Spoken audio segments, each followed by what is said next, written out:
ওরা হজ করতো উলঙ্গ হয়ে, কি হয়ে? উলঙ্গ হয়ে। সব কাপড় চোপড়, নারী পুরুষ সব কাপড়গুলো খুলে এক পাশে রেখে দিত, উলঙ্গ হয়ে তওয়াফ করত। কি যুক্তিটা দাঁড় করিয়েছে যে কাপড় চোপড় পরে আমরা অন্যায় করি, আল্লাহর ঘরের তওয়াফ করব, এই কাপড় নিয়ে তওয়াফ করা যাবে না। এই জন্য ওরা পরিষ্কার হইয়া উলঙ্গ হইয়া তওয়াফ করতে। দেখেন, এগুলা হলো ধর্মীয় লাইনে ওদের পদস্খলন। ওরা 360টা মূর্তি আল্লাহর ঘরের ভিতরে ঢুকাইছে।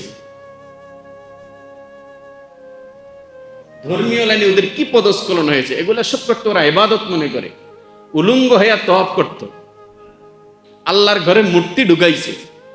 আমরা বলি না লাব্বাইক আল্লাহুম্মা লাব্বাইক, লাব্বাইক লা শারীকা লাকা লাব্বাইক, ইন্নাল হামদা ওয়ান নি'মাতা লাকা ওয়াল মুলক লা শারীকা লাক।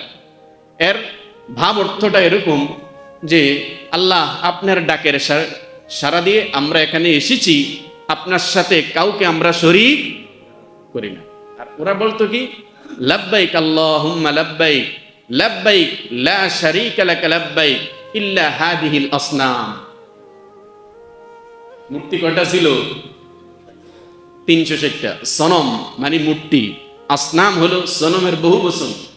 ওরা বলতো যে লাব্বাইক আল্লাহুম্মা লাব্বাইক, আল্লাহ আপনার ডাকের সাড়া দিয়েছি, আপনার কোনো শরীক নাই, তবে এই 360টা ছাড়া। গুনার কাজ দুই রকমের। এক রকমের গুনার কাজ হলো যে আল্লাহর নবীকে না মেনে গুনার কাজ করা। আরেক প্রকারের গুনার কাজ হলো ধর্মীয় কাজ মেনেও সে গুনার কাজ করতেছে। একটা মানুষ যদি ধর্মের বাহিরে গুনার কাজ করে, যেরকম একজন লোক একটা সিনেমা হল দিল, সে কিন্তু মনে মনে অনুতপ্ত, আমি সিনেমাটা দিছি, এটা একটা অন্যায়, কারণ আমার এই সিনেমা হলের মধ্যে মানুষ অশ্লীল দৃশ্য দেখে, এগুলা দেখে মানুষ গুনার কাজ করে। সে বুঝতেছে ধর্মীয় লাইনে আমার এটা অপরাধ। কিন্তু যারা বেদাতি কাজ করে, যারা মাজারের মধ্যে সিজদা করতেছে, এই লোকটা মাজারে সিজদা করে আরো গর্ব করতেছে আমি বড় একটা নেকির কাজ করতেছি। তাহলে ধর্মীয় গুনার কাজটা, বেদাতি কাজটাকে সে সওয়াব মনে করে করতেছে, এটা হলো জঘন্য অপরাধ। আর ওই ব্যক্তি গুনার কাজটা যে করতেছে সেটাকে গুনাহ মনে করে করতেছে। এখন রাসূল সাল্লাল্লাহু আলাইহি সাল্লামের জামানায় মানুষগুলো যে ধর্মীয় কাজ করত, ধর্মের থেকে কোটি গুণ দূরে ছিল তাদের কাজগুলো। যেরকম আমরা তো বাংলাদেশ থেকে এই বছর প্রায় 85,000 লোক হজে গেছেন না? যাইতেছেন, বলেন আলহামদুলিল্লাহ। ওই সময়ের মানুষগুলো তারাও হজ করতেন। ওই সময়ের মানুষ হজ করতো না, ব্যাপারটা এরকম না। ওই সময়ের মানুষগুলো হজ করতেন, ইবাদত করতেন। তারপরেও আল্লাহ তাআলা সেই জামানাটাকে জাহিলিয়াতের যুগের স্বীকৃতি দিয়েছে। হজ করলে জাহিলিয়াতের যুগ কেমনে হয়? ইবাদত করলে জাহিলিয়াতের যুগ কেমনে হয়? এই 360টা মূর্তি ছাড়া আপনার সাথে আর কারো আমরা শরীক করি না, মানে এই 360টাকে আপনার সমতুল্য মনে করি না। এই ছিল ওদের ধর্মীয় লাইনে পদস্খলন। আর দুনিয়াবি পদস্খলনটা কিরকম ছিল? ওরা জীবন্ত কন্যাকে ওরা প্রতীত করত। মেয়ে সন্তান কেন জন্ম হলো, এই জন্য মাটি করে এটাকে জীবন্তই দাফন করা হতো। তাহলে ওদের ধর্মীয় লাইনে যে পদস্খলন, দুনিয়াবি লাইনে যে পদস্খলন, এরকম নষ্ট লোক পৃথিবীর মধ্যে আর কোথায়ও ছিল না। এই জন্য আল্লাহ সর্বকালের সর্বশ্রেষ্ঠ নবীকে ওই দেশের মধ্যে পাঠাইয়া তাদেরকে আমার আল্লাহ উদ্ধার করছে। সেই কোরবানির ইতিহাস আমাদের চলতেছে আজকে প্রায় 1 মাস। কোরবানি এটা শুধু এই উম্মতের বৈশিষ্ট্য নয়, আল্লাহ তাআলা সব উম্মতের জন্য কোরবানির বিধানকে আমার আল্লাহ জরুরি করেছেন। কোরআনুল কারীমের মধ্যে এসেছে, ওয়ালিকুল্লি উম্মাতিন জাআলনা মানসাকান লিয়াযকুরু ইসমাল্লাহ আলা মা রাযাকাহুম মিন বাহিমাতিল আনআম। ওয়ালিকুল্লি উম্মাহ, আল্লাহ বলেন প্রত্যেক উম্মতের উপর আমি কোরবানির বিধানকে জরুরি করেছি।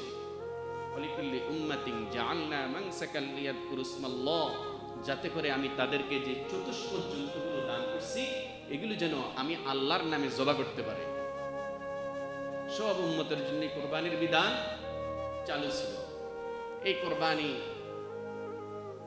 মানুষ সঠিক পথেও কোরবানি করে, মানুষ বেঠিক পথেও কোরবানি করে। মানুষ আল্লাহকে খুশি করার জন্য কোরবানি করে, মানুষ ইবলিসকে খুশি করার জন্য কোরবানি করে, পশু জবে করে। পশু জবে কি শুধু মুসলমান ধর্মে আছে, অন্য ধর্মে নাই? আমরা তো যাক সুর দিয়ে কাটতে কাটতে কাটতে কাটতে কোরবানি করি। হিন্দুরা এক কুবেই পশু জবে করে।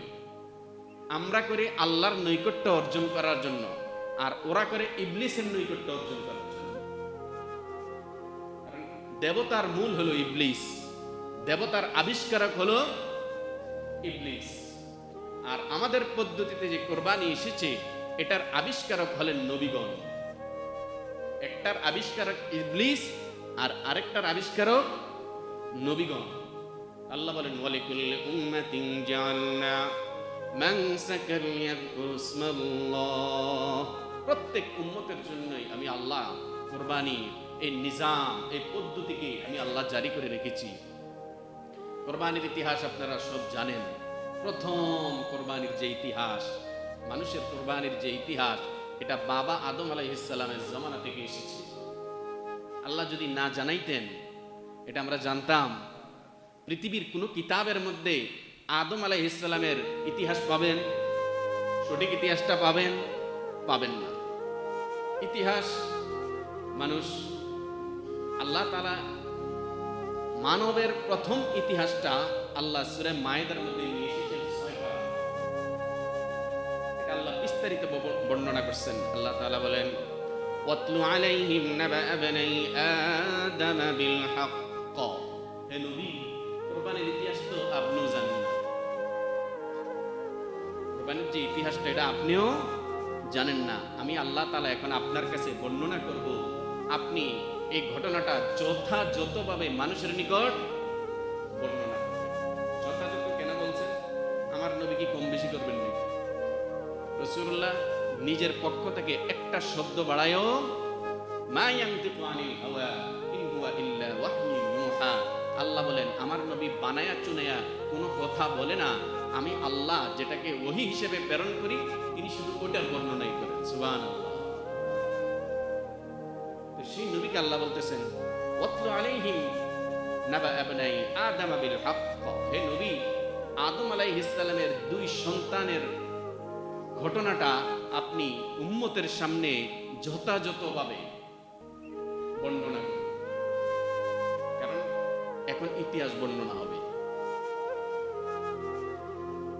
ইতিহাস 48,000 বছর আগের ঘটনা, আর আমাদের জামানা থেকে 50,000 বছর আগের ঘটনা। আল্লাহ তাআলা বলতে চান, হে মানুষ, তোমরা তো মনে যেরকম চায় ইতিহাস এরকম বর্ণনা করো। 1971 সালে কাদের অবদান ছিল? আপনি যেই দলের বই পড়বেন অবদান শুধু ওদেরটাই পাইবেন। 13 সালে রাসূল সাল্লাল্লাহু আলাইহি ওয়াসাল্লামের শান, মান, ইজ্জত, আবরুকে রক্ষা করতে গিয়ে লক্ষ লক্ষ, প্রায় 50 লক্ষ মানুষ শেখুল ইসলাম আল্লামা শাহ আহমদ শফীর ডাকের সাড়া দিয়ে শাপলা চত্বরে জড়ো হয়েছে। হয়েছে না? কারণ দেখেন, একদল নাস্তিক সরকারের পৃষ্ঠপোষকতায় শাহবাগে তামাশা জোড়াইছে। বিজ্ঞ ওলামায়ে কেরাম দেখেছেন এভাবে নাটক করতে চলতে দেওয়া যাবে না। এটা হয়েছে পুরাপুরি রাষ্ট্রীয় পৃষ্ঠপোষকতা।